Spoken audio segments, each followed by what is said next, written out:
Snow White. There was once a queen who had no children, and it grieved her sorely.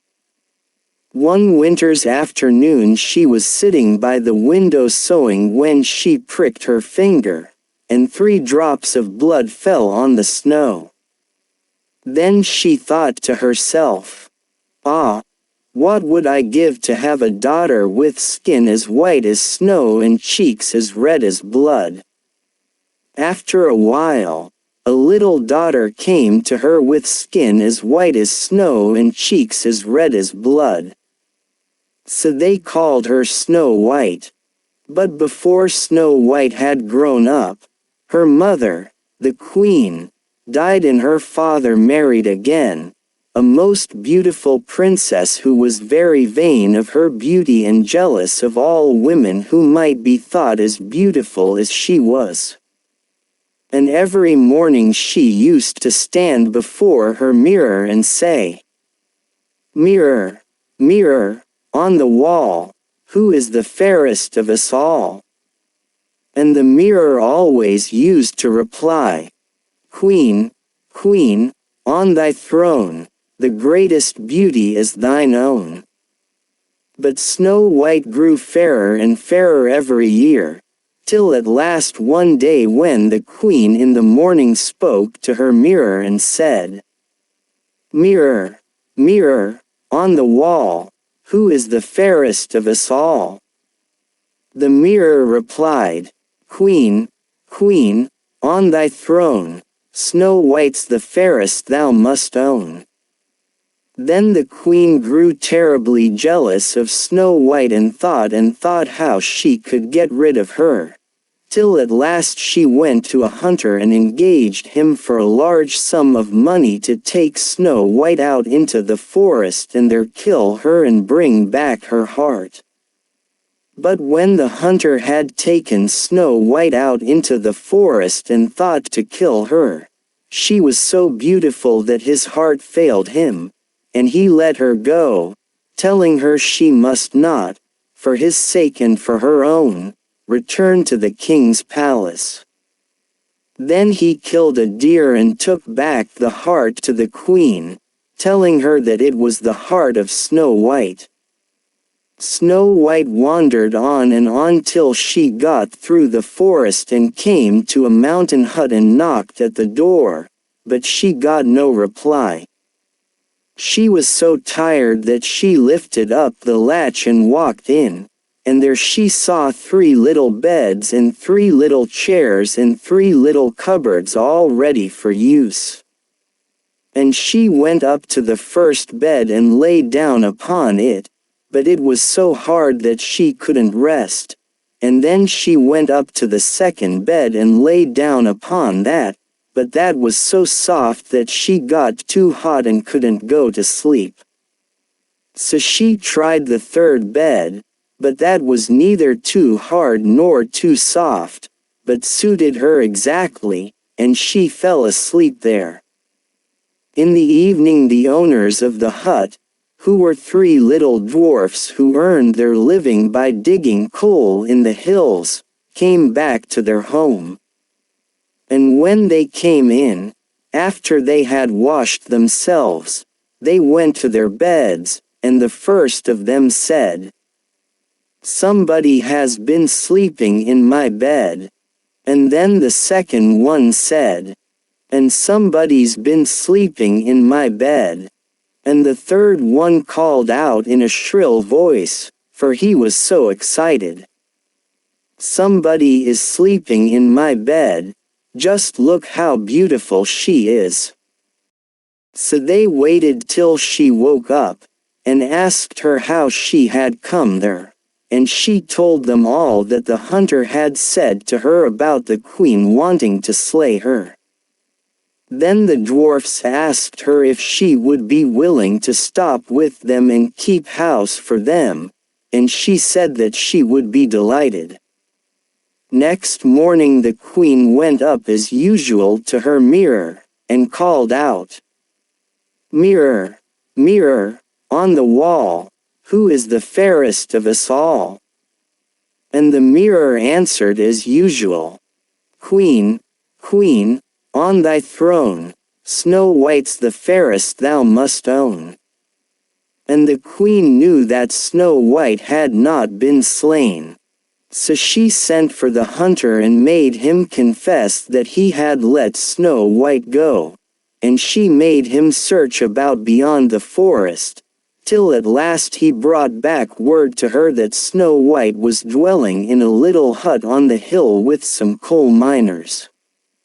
Then the queen dressed herself up like an old woman, and, taking a poisoned comb with her, went back the next day to the hut where Snow White was living.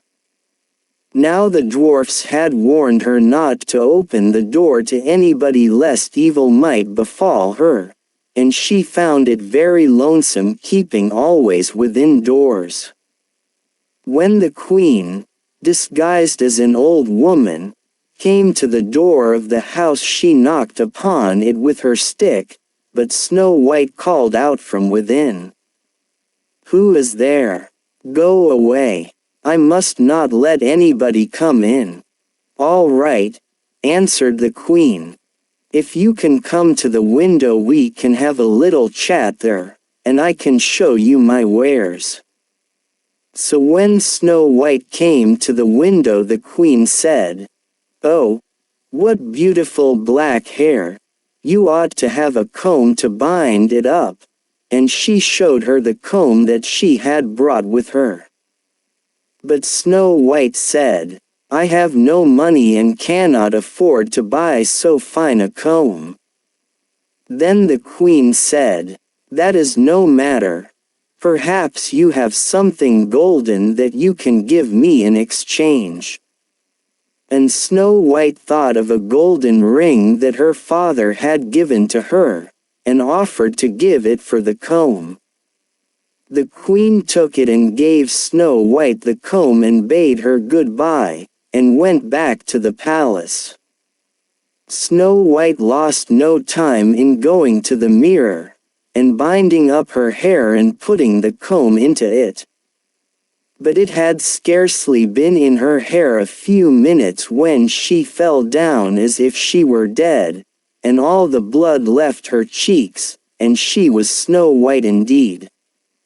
When the dwarfs came home that evening they were surprised to find that the table was not spread for them, and looking about they soon found Snow White lying upon the ground as if she were dead. But one of them listened to her heart and said, "She lives. She lives." And they began to consider what caused Snow White to fall into such a swoon.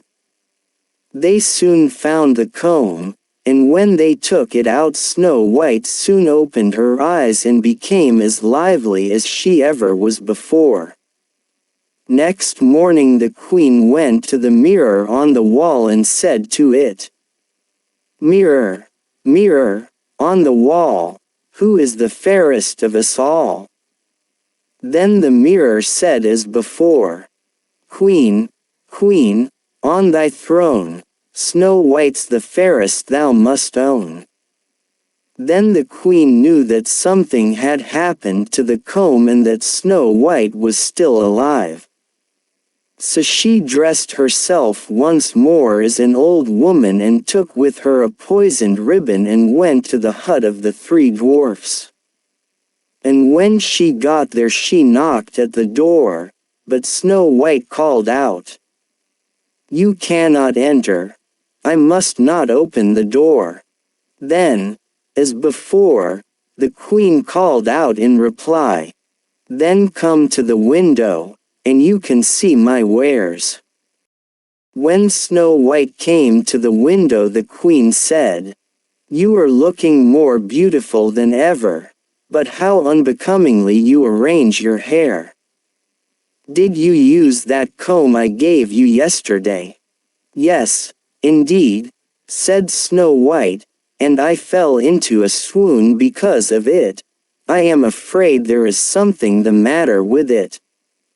"No, no, that cannot be," said the queen. there must be some mistake. But if you cannot use the comb, I will let you have this pretty ribbon instead." And she held out the poisoned ribbon. Snow White took it, and after the old woman, as she thought she was, had gone away, Snow White went to the mirror and tied up her hair with the piece of ribbon. But scarcely had she done so when she fell to the ground lifeless and lay there as if she were dead. That evening the dwarfs came home and found Snow White lying on the ground as if dead, but soon discovered the poisoned ribbon and untied it, and almost as soon as this was done Snow White revived again. Next morning the queen went once more to the mirror on the wall, and called out, "Mirror, mirror, on the wall, who is the fairest of us all?" To which the mirror replied, without any change, "Queen, Queen, on thy throne, Snow White's the fairest thou must own." And the queen recognized that once again her plans had failed, and Snow White was still alive. So she dressed herself once more and took with her a poisoned apple, which was so arranged that only one half of it was poisoned and the rest of it was left as before. And when the queen got to the hut of the dwarfs she tried to open the door, but Snow White called out, "You can't come in." "Then I'll come to the window," said the queen. "Ah, you are the old lady that came twice before. You have not brought me good luck, each time something has befallen me." But the queen said, "I do not know how that can be. I only brought you something for your hair. Perhaps you tied it too tight. To show you that I have no ill will against you, I have brought you this beautiful apple." "But my guardians," said Snow White, "told me that I must take nothing more from you." "Oh, this is nothing to wear," said the queen, "this is something to eat.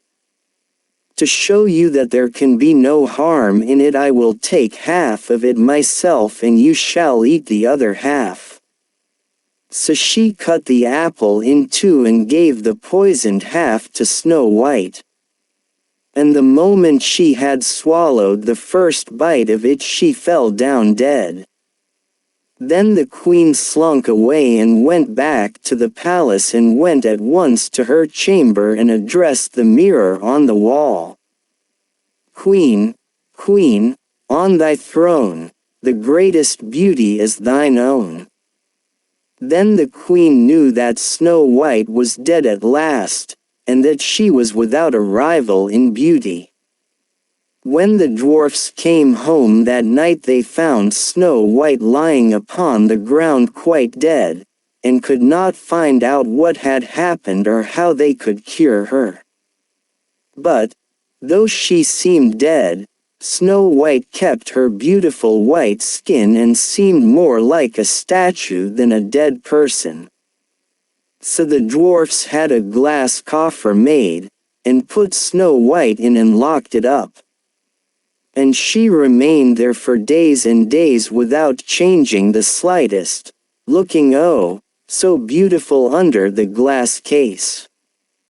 Now a great prince of the neighboring country happened to be hunting near the hill of the dwarfs and called at their hut to get a glass of water. And when he came in he found nobody there but Snow White lying in her crystal coffer. And he fell at once in love with her and sat by her side till the dwarfs came home, and he asked them who she was.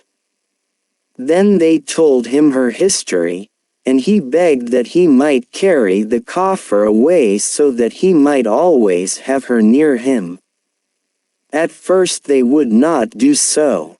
But he showed how much he loved her, so that they at last yielded, and he called for his men to carry the coffer home to his palace. And when the men commenced carrying the coffer down the mountain, they jolted it so much that the piece of poisoned apple in Snow White's throat fell out, and she revived and opened her eyes and looked upon the prince who was riding by her side. Then he ordered the coffer to be opened, and told her all that had happened. And he took her home to his castle and married her. After this happened, the queen once more came to her room and spoke to the mirror on the wall and said, "Mirror, mirror, on the wall, who is the fairest of us all?" And the mirror this time said again, "Queen, Queen, on thy throne, Snow White's the fairest thou must own." And the queen was so enraged because she had not destroyed Snow White, that she rushed to the window and threw herself out of it and died on the spot. The end.